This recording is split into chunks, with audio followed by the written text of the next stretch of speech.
Most people are paying a water bill every month to keep their garden alive, stringing hoses, setting timers, buying electric pumps.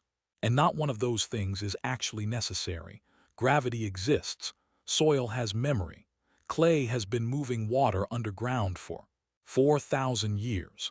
The people who figured that out stopped watering their gardens entirely. This video is about how they did it and why almost nobody talks about it. Let's go through them one by one. Allahs before there were drip lines before. There were sprinkler heads before there was pressurized water at all. There were Allahs. And they worked better than most of what replaced them. An Allah is an unglazed terracotta pot. You bury it in your garden bed, fill it with water, and cap it. That's the entire system. The terracotta is porous, not in a leaky way, but in a microscopic way, the way a rock face sweats on a humid morning. Water moves through the walls of the pot slowly, pulled outward by something called soil moisture tension. The soil around the pot wants to be at the same moisture level as the inside of the pot, so it pulls, and water moves. Here's what makes this different from everything else. The plants control it. When the soil is dry, when plants are thirsty, moisture tension is high and water moves faster through the pot walls. When the soil is saturated after rain, after a humid night, tension drops, and the water stays inside the pot. The plants are essentially signaling the system, pulling water on demand. Drip systems don't do that. Drip systems run on a timer. They water on your schedule, not the plant's schedule. On a cool, cloudy day when your soil is already damp, a drip timer fires anyway and adds water the plants don't need. That's overwatering. That's what causes root rot. That's what leaches your nutrients down past the root zone and into the subsoil where nothing can reach them. Allahs don't do any of that. They respond in real time passively to what the plants actually need. The water savings are significant. Studies comparing Allah irrigation to conventional surface watering show reductions in water use of anywhere from 50 to 70%. Not because you're being careful, because the system is precise by design. There's no evaporation from the surface. There's no runoff. Every drop that leaves the Allah goes directly to a root. The installation cost is almost nothing. You can buy unglazed terracotta pots at most garden centers for a few dollars each.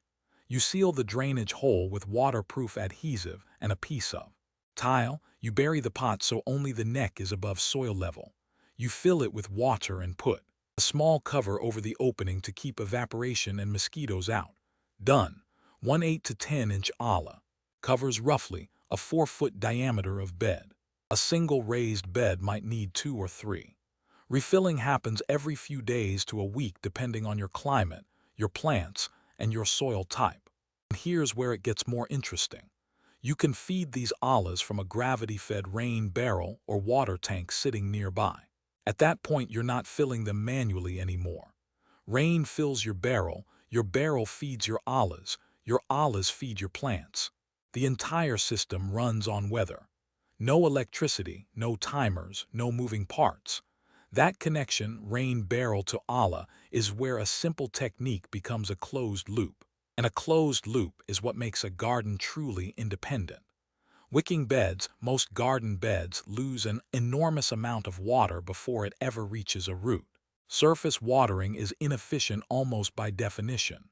You pour water on top of the soil, the sun hits it, the wind hits it, and a significant portion evaporates before plants can use it. The rest travels downward, and if your soil drains well, which most people aim for, much of it drains past the root zone before plants can absorb it. A wicking bed turns this entire dynamic upside down. The design is straightforward. A wicking bed is a raised bed with a sealed, waterproof liner built into the bottom portion. Below the soil is a reservoir, usually 4 to 6 inches deep, filled with gravel or perforated pipe and water.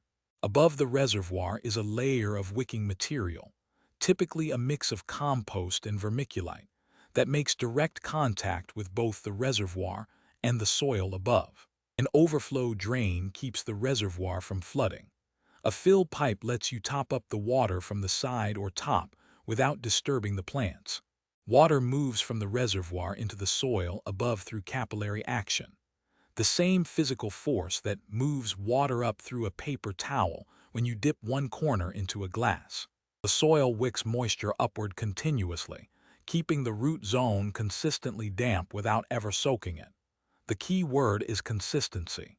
Plants don't just need water, they need consistent moisture. The stress of cycling between wet and dry is one of the primary reasons garden vegetables crack, bolt, drop fruit, or produce poorly. A wicking bed eliminates that cycle. The moisture level in the root zone stays relatively stable regardless of whether it rained last night or whether you forgot to water for 3 days. This also changes root behavior in a meaningful way. When water is always available from below, roots grow downward toward the moisture. They develop deep, strong structures that anchor the plant and give it access to a larger volume of soil. Surface-watered plants often develop shallow, horizontal root systems that make them vulnerable to heat, drought, and physical disturbance. Wicking bed plants are structurally different because of where they learn to find water. The water savings compared to conventional watering are substantial, typically 60 to 70% less water needed for the same output, because nothing evaporates from the surface, because nothing drains away. Every drop in the reservoir is eventually used by plants. You fill the reservoir perhaps once a week, or less. In wet climates, rainfall alone may keep the reservoir topped up. In dry climates, the reservoir becomes a buffer. You fill it when water is available, and it carries the plants through dry stretches. Building a wicking bed requires some upfront work: a pond liner, gravel, pipe, soil mix. The cost varies by size, but even a well-built wicking bed costs less over 3 years than the water you'd spend on a conventional garden bed of the same size. Add the labor you save from not watering, and the math becomes obvious fast. Hugelkultur, this one sounds strange the first time you hear it. The second time, it sounds like something you've been doing wrong your whole gardening life. Hugelkultur is a German word that roughly translates to hill culture. The technique involves burying large amounts of wood, logs, branches, stumps, wood scraps beneath your garden bed before adding soil on top. The wood decomposes slowly over years, and as it does, it behaves like a sponge. Dry wood absorbs water, lots of water. A buried log holds moisture in the spaces between its fibers long after the surrounding soil has dried out. In a hugelkultur bed, you're essentially installing a water reservoir made of wood directly beneath your root zone. When rain comes, the wood absorbs it. When drought follows, the wood releases it slowly, drawn out by the roots growing through and around the decomposing material. A well-built hugelkultur bed has been documented to need little to no irrigation after its first year, once the wood has had time to absorb its initial water charge and root systems have established. Some practitioners report going 2 or 3 full growing seasons, with rainfall as their only water source, even in regions with dry summers. The wood does something else as it breaks down. Decomposing wood is a feeding ground for fungi. Fungal networks in soil, mycorrhizal networks, form partnerships with plant roots that dramatically increase the root's ability to access water and nutrients. A hugelkultur bed, over time, builds these networks naturally. Your plants gain access to the fungal infrastructure already working in the wood. The decomposition also generates heat. Fresh wood breaking down produces warmth in the soil, which extends your growing season at both ends. Your soil warms faster in late winter and stays warm longer going into autumn. That has nothing to do with water, but it's the kind of compounding benefit that a one-time investment of buried wood keeps providing for years without any further input. The cost of materials is often zero. Dead branches, fallen trees, wood from storm cleanup, untreated lumber scraps, all of it works. What most people haul to the curb for waste collection, a hugelkultur gardener buries in a new bed and lets decompose into the most fertile, moisture-retaining soil structure they've ever worked with. A hugelkultur mound built today will still be releasing that investment in moisture retention and soil fertility. 5, 8, 10 years from now. That's a one-time physical investment with compounding biological returns. Almost nothing in conventional gardening works that way. Swales on contour when rain falls on a conventional yard, or garden most of it leaves. It runs off paved surfaces, compacted paths and slopes, and it flows away from your plants toward the street, a drainage ditch, or a neighbor's property. You paid for that water in the form of the infrastructure that delivered it as rain, the watershed upstream, the clouds, the weather system, and then you watch it run away. A swale is a shallow trench dug precisely along the contour of your land, meaning it follows the same elevation line across a slope, neither climbing nor descending. When rain hits a slope and begins to run downhill, a swale intercepts it. The water fills the swale and sits there, held by level trench on one side, and the berm created from the excavated soil on the downhill side. Instead of running off, the water soaks into the ground slowly, directly where you've planted. The key insight is this: a swale doesn't just water your plants once, it recharges the soil. Water that soaks in at the swale slowly moves horizontally through the subsoil, keeping the entire downhill area moist for days or weeks after the rain event. A properly placed swale can keep a garden moist through dry stretches that would devastate a conventional surface-watered bed. This is not a technology. There are no moving parts, no maintenance, no replacement schedule. A swale is a shape dug into the earth that redirects physics. You build it once and it works indefinitely, every time it rains, without any action from you. In permaculture design, swales are often combined with food forests or guild plantings on the downhill berm, a line of fruit, trees, berry bushes, and ground cover plants that benefit from the reliable moisture the swale delivers. The swale becomes the water distribution system for an entire productive edge of your landscape, without any pipe, pump, or timer involved. Large landscapes can collect enormous amounts of water this way. A slope that previously shed 50% of its rainfall can, with 2 or 3 well-placed swales, retain most of that water in the soil. In practical terms, this can mean the difference between a garden that needs watering twice a week and one that never needs watering at all in a moderately wet climate. The tool you need to build a swale on contour is called an A-frame level. You can build one from 3 pieces of scrap lumber and a hanging weight for less than $10. It tells you where the contour lines are on your land, with enough accuracy to place swales correctly. That's the entire technical barrier between your current landscape and one that keeps its own water: deep mulch. Here's something almost every experienced gardener knows, but most beginners don't take seriously enough. Bare soil loses water fast. Exposed soil in direct sun can lose several inches of moisture to evaporation in a single hot day.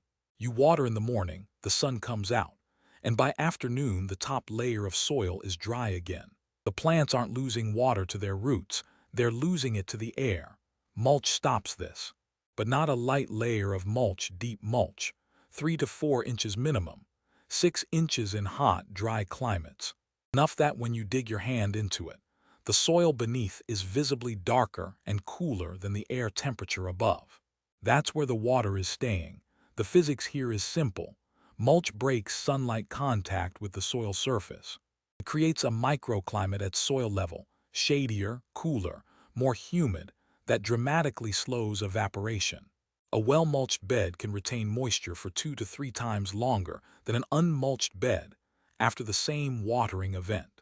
In practical terms, this means you water half as often. Or, if you're relying on rain, the moisture from a single rain event lasts through dry spells that would otherwise require supplemental watering. But deep mulch does more than hold water. As it breaks down, it feeds the soil. Wood chip mulch, straw, shredded leaves, and composted bark all decompose slowly at the soil surface, adding organic matter continuously. That organic matter improves the soil's water-holding capacity at a structural level. Soil with high organic matter can hold several times more water than the same volume of compacted, depleted soil. So the mulch isn't just slowing water loss. It's building a soil structure that needs less water to begin with. There's also a soil biology angle. The moist, shaded environment under deep mulch is exactly where earthworms, beneficial insects, and soil fungi thrive. Earthworm activity alone, their tunnels, their castings, can transform compacted soil into something that absorbs water like a sponge rather than shedding it like a parking lot. You're not just mulching your plants. You're creating habitat for the organisms that make your soil function. The cost of mulch is often zero or close to it. Tree services in most areas will deliver wood chip mulch free of charge. They need to dispose of it and would rather drop it at a residential address than haul it to a compost facility. Straw is inexpensive. Leaves in autumn are free. Cardboard from boxes laid as a base layer under mulch adds weed suppression and additional organic matter at no cost. Deep mulch is the lowest effort, highest return intervention in this entire list. You apply it once, and it works continuously, slowing water loss, building soil, feeding biology without any further input. A garden with deep mulch and good soil is a garden that is slowly becoming more water independent over time, not less. Keyhole garden design. Most raised garden beds are rectangular boxes. They're easy to build, easy to understand, and moderately efficient. But the shape of a keyhole garden does something a rectangular bed simply cannot. It integrates a composting system into the center of the growing space in a way that both fertilizes and hydrates the surrounding soil simultaneously. A keyhole garden is a circular raised bed, typically about 6 feet in diameter, built waist-high from stone, brick, or any available stacking material.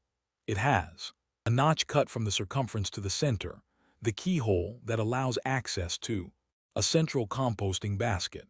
This basket is open at the top and sits in direct contact with the soil of the bed. You fill it with kitchen scraps, food waste, and organic material, and water it when you water the bed. As the organic material in the basket breaks down, it releases moisture outward into the surrounding soil through the basket's permeable sides. It also releases nutrients that move into the root zone of everything growing in the bed. The compost basket functions as both a slow-release fertilizer system and a moisture distributor. When you water or when it rains, water poured into the central basket distributes moisture radially outward through the soil. The circular design means no corner of the bed is far from the center. Everything grows within reach of the basket's influence. The entire bed shares moisture and nutrients from a single central point. This design originated in sub-Saharan Africa and was developed specifically for hot, dry conditions where water is limited and gardens need to survive with minimal input. It was engineered not for convenience but for survival. In conditions where every drop of water mattered, it was then brought to semi-arid regions of Texas and other dry climates, where growers found it outperformed conventional raised beds dramatically in both yield and water efficiency. The vertical wall construction adds another benefit. A tall, built bed retains heat from the thermal mass of the walls. On cool nights, the stone or brick walls release stored daytime heat into the growing environment, extending the effective growing season. The design that saves water also extends the calendar. That's two compounding advantages from a single structural choice.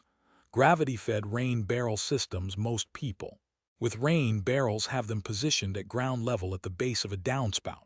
They collect water and then they sit there while the gardener uses a bucket to haul water out, or attaches a hose that barely flows because the pressure is almost nothing. The barrel gets full during the first real rain and then overflows because it fills faster than it can be emptied. This is a setup designed for storage, not delivery, and it misses most of the value.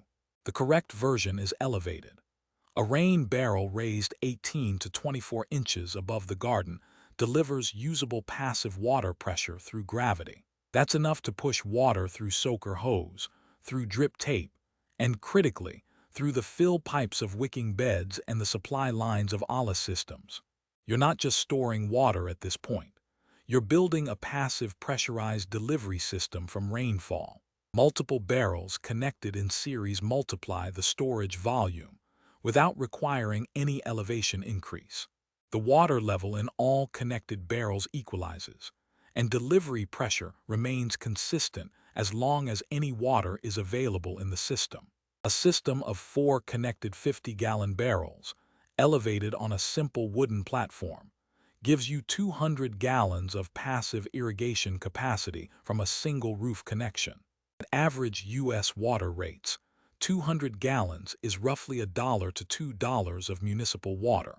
That sounds small, but that calculation misses the real value. The value isn't just the water cost. The value is independence.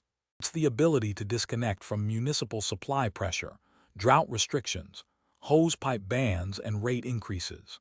It's the ability to leave your garden for 2 weeks in summer and return to healthy plants, because the rain filled your barrels and your barrels fed your olives or your wicking beds while you were gone. When you pair a gravity-fed elevated barrel system with olives or a wicking bed, both of which work at very low pressure, you've created a full closed loop. Rain arrives, roof collects it, barrel stores it, gravity delivers it, olives or wicking reservoir receives it, capillary action or soil moisture tension distributes it to roots. Every step is passive. Every step requires zero energy. The only input is rainfall and the one-time labor of installation. In areas with moderate annual rainfall, this system can supply a substantial portion of a home garden's water needs without any municipal water at all. Ground cover and living mulch. There's a version of a garden where the plants themselves are the infrastructure, where the things growing in the soil are also working to protect the soil moisture for everything around them. This is the concept behind ground cover and living mulch. Instead of bare soil between your main plants, or even instead of a layer of wood chips, you plant low-growing, dense ground covers that keep the soil surface permanently shaded, permanently cool, and permanently protected from evaporative loss. Clover is the most practical example. White clover grows low, spreads quickly, fixes nitrogen from the air into the soil, and creates a living mat that keeps moisture locked beneath it. It also feeds pollinators, which benefits anything flowering in the same bed. A path between beds planted with clover stays moist far longer after rain than a bare soil path. And that moisture doesn't just stay under the clover. It influences the moisture gradient of adjacent beds through soil connection. Creeping thyme does the same thing with the added value of being edible and aromatic. Nasturtiums spread across bare soil and simultaneously act as ground cover, sacrifice plant for aphids, and a food crop. Squash and pumpkin varieties, when allowed to sprawl at the base of taller crops, are essentially living mulch. Their enormous, lobed leaves shade entire square feet of soil and dramatically reduce the evaporative loss from the ground they cover. This is how productive forest ecosystems work. In a mature forest, the soil is almost never bare. There's always leaf litter, ground cover, or shade. The soil stays moist even in dry periods because it's never exposed to direct sun. A garden that mimics this structure, tall plants providing canopy, medium plants providing structure, low ground cover filling gaps, holds water in the system at every layer. The compounding benefit here is that many ground covers also improve the soil they're covering. Clover fixes nitrogen. Comfrey mines deep minerals with its long taproot and brings them up to the surface layer. Creeping plants spread organic matter as they die back. The living mulch is feeding the soil as it protects it. This is a fundamentally different way of thinking about garden design. Instead of asking how to water your plants, you're asking how to design a plant community that waters and feeds itself. That's a question with a much more interesting set of answers. Clay pots and buried bottles. Not everyone has a budget for wicking beds or the labor for a swale system. And not everyone can find unglazed terracotta pots easily. But almost everyone has glass bottles. And almost everyone has access to old plastic bottles, clay pots from a hardware store, or even dense clay from their own soil. This is the improvised end of the Allah spectrum, and it works. A wine bottle filled with water and upended into the soil, neck first, just deep enough to stay standing, will deliver water passively through the small opening at the base of the neck, as soil moisture tension pulls it out. The rate of delivery is slow and steady. A standard wine bottle holds about 25 ounces of water and will typically release that over 1 to 3 days depending on how dry your soil is and how much your plants are drinking. For a single potted plant, a container herb garden, or a young transplant that needs consistent moisture, this is a completely free, zero-effort, zero-electricity passive watering solution made from something most people put in the recycling bin. 2-liter plastic bottles work similarly, and with a small pinhole punched near the cap, they can be buried upside down to deliver water below the soil surface, which is even more efficient because there's no surface evaporation at all. Clay-rich soil from your own yard can be formed into simple cone alas, traditional in many ancient water management systems, that work through the same principles as commercial terracotta. The point is that the technique is accessible regardless of budget, location, or material availability. Physics doesn't care what vessel you're using. It cares about permeability, soil contact, and moisture tension, and those conditions are easy to create from almost anything. The reason this matters beyond mere frugality is that it reveals something important about the whole approach. This is not a technology. You cannot be priced out of it. You cannot have it discontinued, upgraded into irrelevance, or rendered useless by a power outage. A clay pot in the ground is as functional in a blackout as it is on a sunny Tuesday morning. The grid doesn't enter into it. Zone design and plant grouping, this final point, doesn't involve any physical structure. It involves observation and layout, and it might be the most underused technique in this entire list. Every piece of land has places where water naturally accumulates. Low spots, areas at the base of a slight slope, ground that stays moist longer after rain than the surrounding area, places where water drains off a path, a building, or a paved surface onto soil. These are microclimatic wet zones, and in most conventional garden layouts, they're completely ignored. Permaculture design uses a concept called zone placement, which in its simplest form just means putting the right plant in the right place, not based on what looks good or what fits the planting calendar, but based on the actual water and soil conditions of the specific location. A plant that needs consistent moisture placed in a natural low spot where water collects after rain and drains more slowly than surrounding ground will thrive without supplemental watering in conditions that would stress the same plant on higher, drier ground nearby. A plant adapted to dry conditions placed on a slope where water runs off quickly will need minimal to no irrigation, while a moisture-loving plant placed there would need constant intervention to survive. The observation practice is simple. Watch your land during and after rain. Walk your property 30 minutes after a heavy shower and notice where puddles form, where water runs, where the soil is darkest and wettest longest. Then design your plantings around what you see. This takes time the first time, but it is knowledge that compounds. Once you understand your land's water map, every planting decision you make becomes more efficient. You stop fighting the natural flow of water and start working with it. Plants get placed into conditions that support them naturally, which means they need less input from you. Less watering, less fertilizing, less intervention. Combined with even 1 or 2 of the physical techniques in this list, a swale to intercept more water and direct it to your natural low spots, some deep mulch to extend, how long that moisture lasts, an ala or wicking bed in the areas that do stay dry. You have a coherent, layered system where water moves through your landscape, slows down, gets absorbed, gets stored, gets released, and feeds your plants at every stage without a single electric pump or plastic timer. That's the garden that waters itself.